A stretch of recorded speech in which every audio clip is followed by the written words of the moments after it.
Baiklah, kami dari kelompok 8 akan mempresentasikan diskusi kami yaitu tentang pembiayaan dan investasi dalam ekonomi sirkular. Materi yang pertama yaitu pembiayaan hijau. Pembiayaan hijau adalah bentuk pembiayaan yang ditujukan untuk proyek-proyek yang memberikan manfaat lingkungan seperti efisiensi energi, pengelolaan limbah, dan energi terbarukan. Bentuk-bentuk pembiayaan hijau yang pertama yaitu infrastruktur pengelolaan limbah, membiayai pembangunan fasilitas daur ulang, waste to energy atau reverse logistik atau logistik terbalik. Selanjutnya, efisiensi sumber daya. Investasi pada teknologi baru yang mengurangi penggunaan air, energi, atau bahan baku primer dalam produksi. Selanjutnya, obligasi hijau. Instrumen utang yang digunakan untuk membiayai proyek ramah lingkungan, misalnya pembangunan PLTS, sistem daur ulang air, atau pabrik pengolahan sampah. Selanjutnya, kredit hijau. Kredit dengan bunga rendah bagi usaha yang menerapkan prinsip ekonomi sirkular. Selanjutnya, dana pemerintah dan hibah lingkungan. Pemerintah atau lembaga internasional seperti UNEP, World Bank, dan ADB menyediakan dana hibah bagi proyek sirkular. Selanjutnya, investasi berbasis ESG. Investor menanamkan modal pada perusahaan yang memenuhi kriteria berkelanjutan, lingkungan, dan sosial.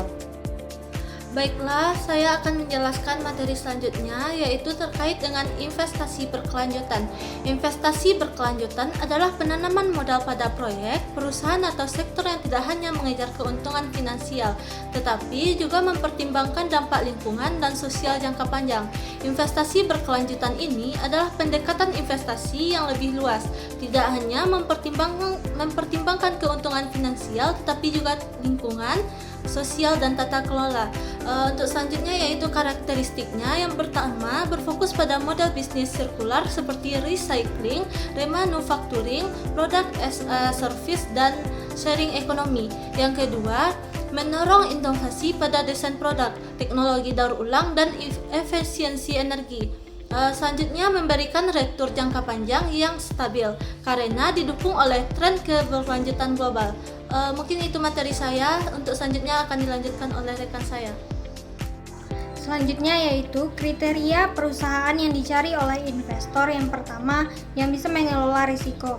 Perusahaan yang menerapkan sirkular ekonomi atau ekonomi sirkular dianggap lebih tahan terhadap risiko fluktuasi harga, komoditas, dan risiko regulasi, misalnya pajak karbon. Yang kedua, menciptakan nilai. Model bisnis sirkular seperti product as a service atau refurbishment dilihat sebagai sumber pendapatan baru yang inovatif dan berkelanjutan. Yang ketiga, regulator seperti OJK atau Otoritas Jasa Keuangan di Indonesia mendorong ini melalui taksonomi untuk keuangan berkelanjutan Indonesia atau TKBI yang membantu bank dan investor mengklasifikasikan aset mana yang hijau dan mendukung keberlanjutan. Selanjutnya yaitu dampak keuangan dan implementasi. Dampak positifnya yang pertama, efisiensi biaya. Manfaat paling langsung menggunakan bahan baku didaur ulang atau mengurangi limbah secara drastis, memotong biaya material dan biaya pembuangan limbah. Yang kedua, peningkatan nilai tambah. Limbah menjadi sumber ekonomi baru, contohnya daur ulang logam, kertas, dan plastik. Yang ketiga, akses pembiayaan lebih luas. Investor global semakin tertarik pada proyek-proyek sirkular. Yang keempat, citra dan reputasi perusahaan meningkat. Bisnis berkelanjutan lebih dipercaya oleh konsumen. Materi selanjutnya yang akan dijelaskan oleh rekan saya. Baiklah, saya akan melanjutkan materi selanjutnya yaitu tentang implementasi. 1 yaitu kesenjangan pembiayaan.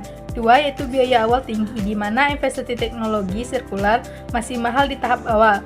3 yaitu persepsi risiko, di mana lembaga keuangan tradisional seringkali kesulitan meningkatkan risiko model berbisnis sirkular. 3 yaitu periode pengembalian, di mana ROI untuk proyek CE mungkin lebih lama daripada proyek linear, membuatnya kurang menarik bagi investor yang membutuhkan keuntungan cepat. Yaitu D. Studi kasus proyek ekonomi sirkular, yaitu Greng Sukuk Pemerintah Indonesia Proyek. Pemerintah Indonesia sering rutin menerbitkan Greng Sukuk, surat berharga syariah, di pasar global dan domestik.